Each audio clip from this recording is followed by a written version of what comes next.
প্রিয় দর্শক, আসসালামু আলাইকুম। দর্শক, আপনাদের প্রীতি ও শুভেচ্ছা জানিয়ে শুরু করছি আমাদের আজকের প্রতিবেদন। তো দর্শক, দেখতেই পাচ্ছেন আমাদের সামনে এক আপু দাঁড়িয়ে আছে। আমরা তার গল্পটা শুনবো, জানবো আপু কেন আমাদের ইটির মাঝে আসলেন, তিনি কি বলতে চান। আপু আসসালামু আলাইকুম। ওয়ালাইকুম সালাম।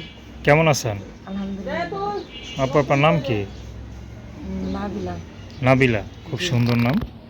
তো নাবিলা আপু, কি করেন আপনি? এই তো এসএসসি পাস করার পরে এখন পড়ি না, বর্তমানে সমস্যা থাকার কারণে একটা বাড়িতে কাজ করি। আচ্ছা, তো এটা শিক্ষিত, মোটামুটি ভালোই শিক্ষিত। আপনি তো শিক্ষিত হয়ে আবার এই পরের বাসায় কাজ করেন, তো খারাপ লাগে না? খারাপ তো অবশ্যই লাগে, এখন নিরুপায় হয়ে করতে হয়। বাবা নাই?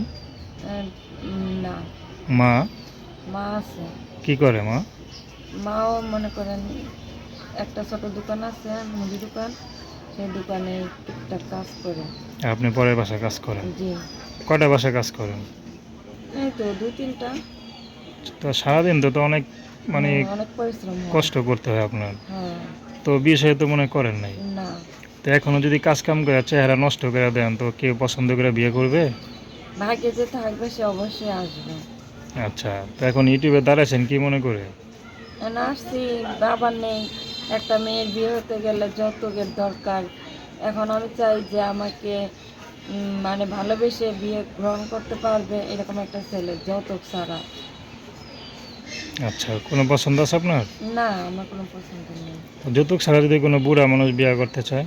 উম, যৌতুক ছাড়া বুড়া মানুষ বিয়ে করতে চাইলে কি আর বুড়া মানুষের কাছে যাবো? অবশ্যই একটা সব কিছুর ডিফারেন্স, মানে একটা মানে মিল একটা একটা থাকতে মানানসই হবে। আছে। হ্যাঁ, আচ্ছা, মানানসই একটা। তো দেখা গেল 25-30 বছর হলে হবে?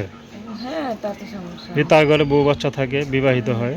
বিবাহিত যদি থাকে তাহলে দেখা গেছে যদি দুই বউকে সমানভাবে অধিকার দিয়ে রাখতে পারে, সুখীভাবে রাখতে পারে, তাহলে আমার পক্ষ থেকে সমস্যা নেই। আচ্ছা, তো আপনার সাথে কীভাবে যোগাযোগ করবে? এই তো আমার কাছে একটা মোবাইল থাকে, তার নাম্বারই আপাতত আমি দিতে পারি। তো আপনার সাথে কথা না বলে কি আপনার আম্মুর সাথে কথা বলবে? হ্যাঁ, আমার সাথে কথা বললেও আমাকে পাবে। আচ্ছা, নাম কি বললেন? নাবিলা। তো দর্শক, তার নাম্বারটা হচ্ছে 0133743580 নাম্বারটা আবারও বলছি, 0133743580। তো দর্শক, প্রেম, ভালোবাসা, সাহায্য সহযোগিতা, বিয়ে শাদী করা একান্ত আপনাদের ব্যক্তিগত ব্যাপার। আসুন আমরা 5 ওয়াক্ত নামাজ পড়ি, সর্বদা দেশের সেবা করি। আসসালামু আলাইকুম।